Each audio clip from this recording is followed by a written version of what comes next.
family gatherings. Is this a good thing or a bad thing? Or? Okay, right, of course. Prepare. Yes, relationship expert Dr. Patty Ann Tublin is here, and we are chatting all about the ways that we could stay sane during the holiday season. Welcome to CT Style.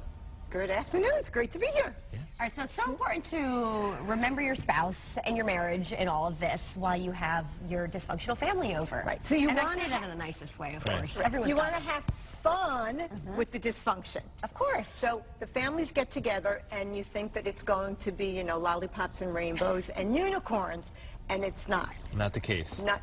Even not for your family. Well, right? I do love my family, but is there a certain time limit that you should set? So say you got to go to mom's, dad's house. Should you say, we're only going there for an hour? Or, I mean, how do you approach that? Well, actually, I would only go to one family per holiday. Really?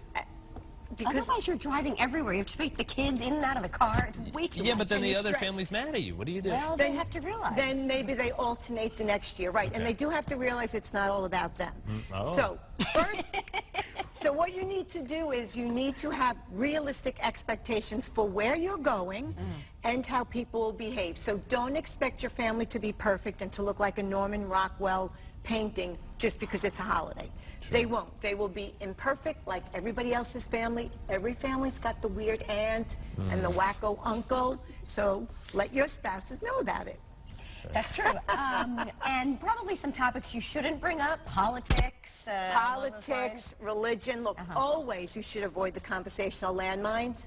But today's climate, do not bring up politics or religion. Stay away from them. There's plenty of things that you could talk about where you have a lot in common. Right. You Like- really don't want to be insightful. You can talk about your favorite CT Style episodes. That's Talk what we about do. Ryan. That's all we talk about, right? At our gatherings. Now, how about if you get stuck with somebody and they're talking and you just feel uncomfortable? Should you tell your partner? Is there like a code that should you nudge them? What's the... Absolutely. So if you get cornered, you know, with the 10th story or, you know, somebody's joke or somebody you really just don't like or they're obnoxious, have some kind of a getaway signal or a phrase so that if you say, gee, you know, I'm so warm in here twice, your partner knows to scoop in and rescue you. Going back for seconds on asparagus. Gotta go.